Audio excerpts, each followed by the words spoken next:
Good morning, everyone. In the previous class, we have learned many different topics in independent India, first 30 years in 1947 to 1977. First topic, first general elections. Second topic, we have learned about the one party domination in the political system and demand for the state reorganization, demand of the state reorganization. Then we have learned about State Reorganization Act 1956, State Reorganization Act 1956, then social and economic changes. Today we are learning about the foreign policy and wars. So after the World War II, two big superpowers were emerged in the world, USA and USSR. These two countries are the strong countries after the World War II. These two countries are having different ideologies. The America was followed the liberal democracy and capitalistic ideologies. When USSR was followed the communist ideologies. So these two countries are having different ideologies which were totally different in between two countries. So these countries want to become strong and dominate the world. So conflict arises in between two countries. So each country want to try to gather the support of other countries into their groups. After the Second World War, again the two groups were formed. One group led by America and another group led by Russia. So that is caused for Cold War situations. Cold War situations are there in the world. Cold War means the principal countries USA and USSR both are directly not fight each other, but this is propaganda war. So they try to get the support of the other countries. These two countries are polarized with each other. So under the conditions, so India got independence in 1947. So after the independence of India, Cold War situations are there in the world. Our first Prime Minister Nehru, the India do not want to join into either groups, USA or USSR. So India want to make a new independent foreign policy for India. So the Nehru want to make a new independent policy, international policy for India. So in the same time, some more countries were got independence. They also want to follow the same policies. So importantly, Indonesia, Egypt, Yugoslavia and India, these countries are the important countries. They want to establish new independent foreign policy, that is we have called as non-alignment policy. So the main aim of non-alignment policy is non-aggression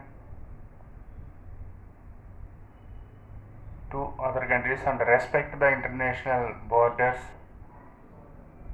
Social, economic, cultural cooperation between the countries, the cooperation of trade etc. are the important and the cooperation of education, scientific knowledge in between the countries, etc. are the important aims of the non-alignment movement. So India was adopted the independent, the foreign policy non-alignment movement after the independence. So another pact we have made with China. In between India and China, one international agreement was set up in Beijing. So April 1964, this was achieved. April 1964. So that is called as Panchsheel Agreement. So under this agreement, the India and China was uh, made some they were followed some the ideas non-aggression with each other, respect international borders, cooperate the social, economic, cultural cooperation. So etc. are there in the Panchsheel Pact. It is made in April 1964.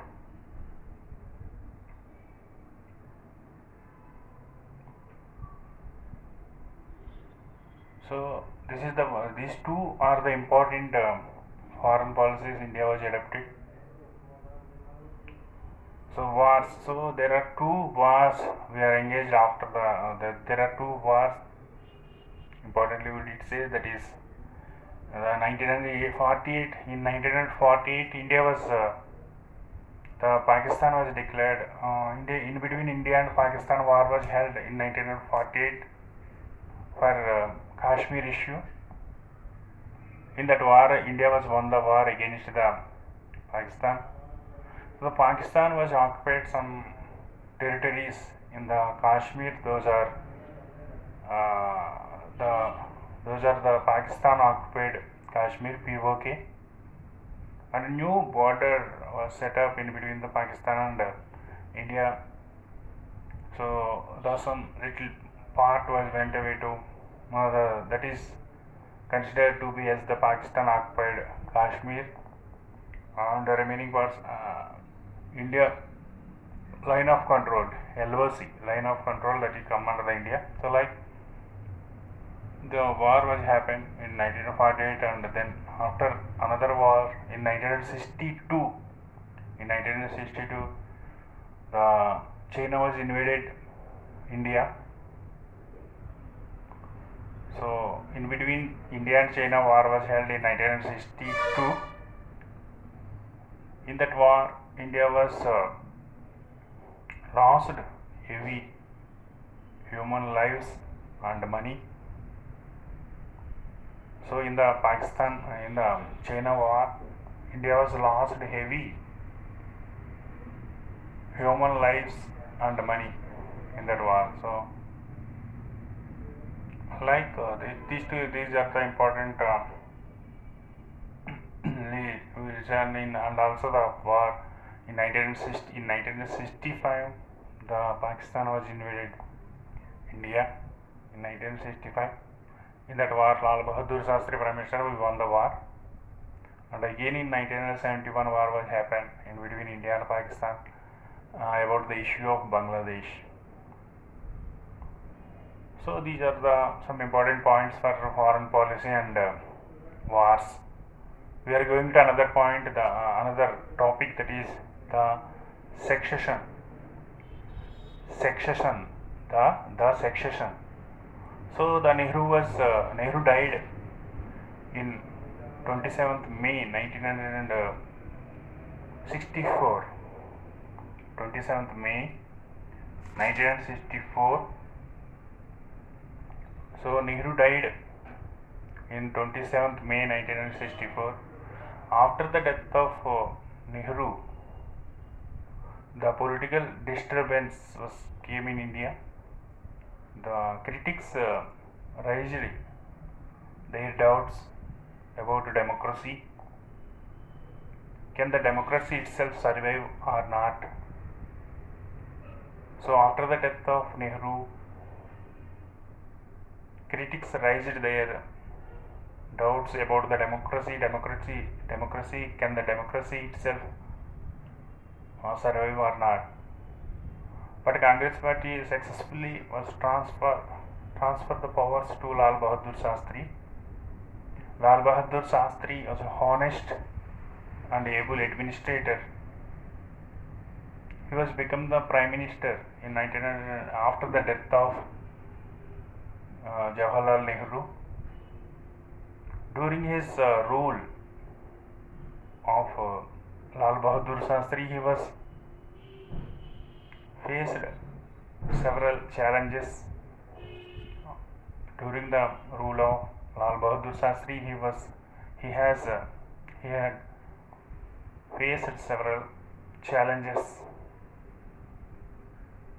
That is the anti-Hindi agitation in 1963. Anti-Hindi agitation was started by DMK in Tamil Nadu. So the Lal Bahadur Shastri was successfully solved the problem of anti-Hindi agitation. Then food shortage was rises in India. So that is also one of the problem during the period of Lal Bahadur Shastri. So the famines was took place and food shortage. There is no good rains at the time, so food shortage was raised in India. So we have imported some food grains from other countries. And in 1965, the Pakistan was invaded India. The war was happening in between India and Pakistan in 1965. In that war, India was won the war in the leadership of Lal Bahadur Shastri. So after the end of the war, the peace agreement was held at Tashkent in Russia.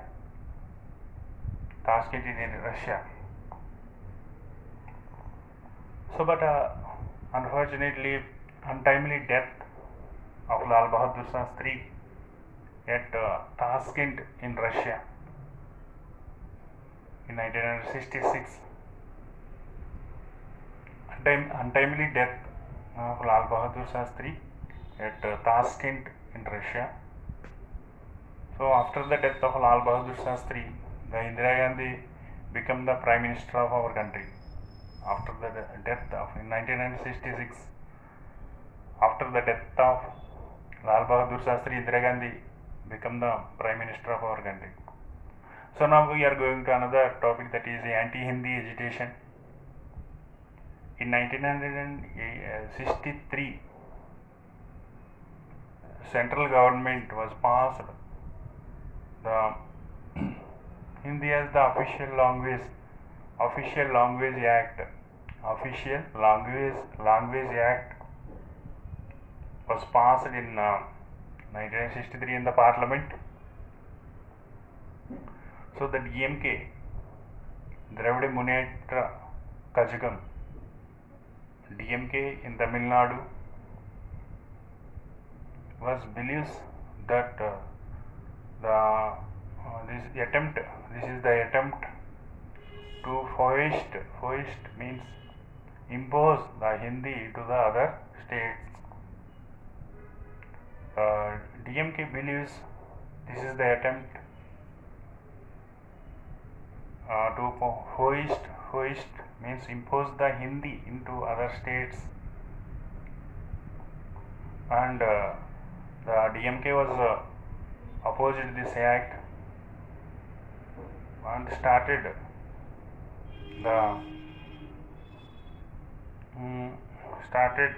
DMK began statewide agitation campaigns. So statewide campaigns were started DMK, and they conducted rallies, conducted dharnas, rasta rokos, rail roko. So like he was the this is changed into a strong movement in Tamil Nadu. So they are burn the Hindi books and also Hindi books and burn the pages of the constitution also, burning effigies, of the leaders, Congress leaders, burning the Congress leaders' effigies, and the signboards were blackened. Signboards, Hindi signboards were blackened on the highways. Hindi signboards were blackened on the highways. So like this is changes into as a serious agitation in Tamil Nadu. The Congress party itself, it was divided into two camps, anti-Hindi camp and pro-Hindi camp. Tamil Nadu DMK and other all parties was come under the anti-Hindi camp, and so then at the time the Lal Bahadur Shastri was their main aim, the Congress party, and the main aim to make the unity and integrity of the country. They were taught that the Hindi is the official language for entire country. That is make the unity and integrity of the ensure the unity and integrity of the country. But it is changed into a massive movement in different places of India. So then the Lal Bahadur Shastri thought that this is damaged. This movement, anti-Hindi agitation movement, was damaged the unity and integrity of the country. It is the harmful to safety and security of the people in India. So that's why he was supported the pro-Hindi camp, but in spite of that, he was taken some decisions which were favorable to anti-Hindi camp. He was agreed. He was made some changes in the acts, and he was asked the states. So he was considered that the local languages are considered to be as the state language, state official language, first language. The local languages are considered to be as the first language, means state official language, and the Hindi was considered to be as the second language. Hindi has considered to be as the second language for states, and English was using communicating language in between the center and the state. And also he was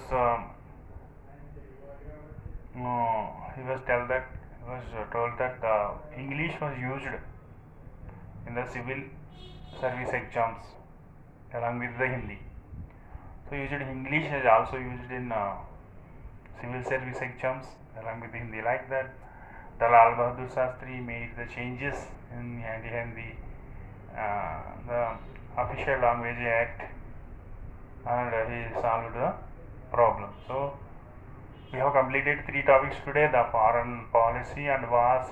Second one is the succession, and another topic, anti-Hindi agitation. Okay, thank you.